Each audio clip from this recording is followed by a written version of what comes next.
arrin mucjiso ah ayaa ka dhacday magaalada Gaalkacyo markii uu qodmi waayay qabrigii lagu aasi lahaa gaalkii aflagaadeeyay nabigeena Muhammad sallallahu alayhi wa sallam iyadoo dadkuna ay isku maandhaafeen in lagu aaso qabraha muslimiinta iyo in kale.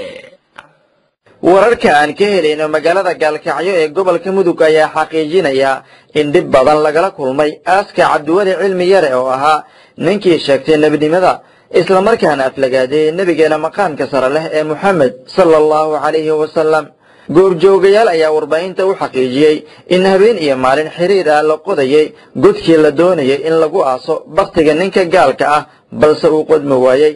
eheladiisa ay dadkii isku dayay inay aasaan ayaa ku dhibtooday waxaana adkaatay in la helo meel munaasab ah oo jilicsan si loogu aaso. dadkii qodayay godkii lagu aasi lahaa Cabdiwali Cilmi Yare ayaa aad ula tacajubay mucjisada meesha ka dhacday. wararka ayaa intaasi ku daraya in dadka deegaanka ay isku maandhaafeen halka lagu aasayo. dadka qaar ayaa soo jeediyay in lagu aaso qabuuraha muslimiinta halka dadka qaarna ay diideen oo ay codsadeen in laga fogeeyo magaalada.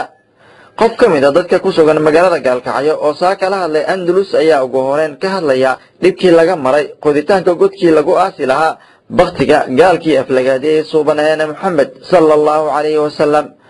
walaal arrintaas arrin maaragtay say ahayd ninkaas waxa weeye meeshaas munkaraadka ku hayay waxaa qodni waayay kii la rabay in la geliyo ma garata. waa gartay godkii la rabay in lagu aasaa qodmi waaye. godka qodmi waayay nimankii awalba dad kale uma iman dad kale oo deegaankaana uma tegin nimankii asaga uu haystay oo meesha munkaraadku samaynayay ayaa meesha ku xabaalay ma garata. waa gartay marka yaa xaqiijiyey in godkiisa uu qodmi waaye. habeen iyo maalin baa la qodayay markii dambana waxaan la xaqiijiyey oo anugu aan kor istaagay in macnaha la iskaga riday asagoo wax yar isleedahay mismitir oo kale asagoo ah. marka waa dhul caadiya oo dhulkii dadka lagu xabaali jiray oo dadka muslimiinta lagu xabaali jiray wey ma garan. waa gartay sifo kale iyo wixii munkaraadka meesha lagu hayaa godka la qodmi waayay. mar aan weydiinay goobjoogahan ku sugan magaalada Gaalkacyo xaaladda xaruntii dhawaan ee beegsadeen mujaahidiinta ayuu sheegay inay badi kala tageen dadkii la shaqayn jiray Cabdiwali haddana goobta ay ku sugan yihiin kuwa aan tiro badnayn suuragal ay tahay inay kala cararaan maalmaha soo socda insha Allah.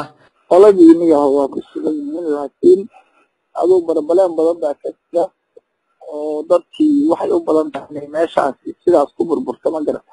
waa gartay waxa dheer kaleeto oo cad oo aan kuu sheegi karo ku dhihi karo dad baa isku aruursaday jirto laakiin wixii warbixin oo ka soo kordha waa lagu siin karaa insha Allah taala waa helisaa. magaalada Gaalkacyo ayaa arrintan si aad looga hadalaya dadka ayaa indhahooda ku arkay mucjisadan ku habsatay meedka gaalkii nabinimada sheegtay oo qaab loo aasay la waayay. waana arrin kale oo muslimiinta tusinaysa xumaanta iyo sharta ninkan iyo ku wiraacsana. weerar siyaada loo soo qorsheeyay oo isniintii la soo dhaafay ka dhac magaalada Gaalkacyo ayaa lagu halaagay Cabdiwali Cilmi Yare oo nabinimo sheegtay isla markaana aflagaadeeyay nabiga sallallahu alayhi wa sallam.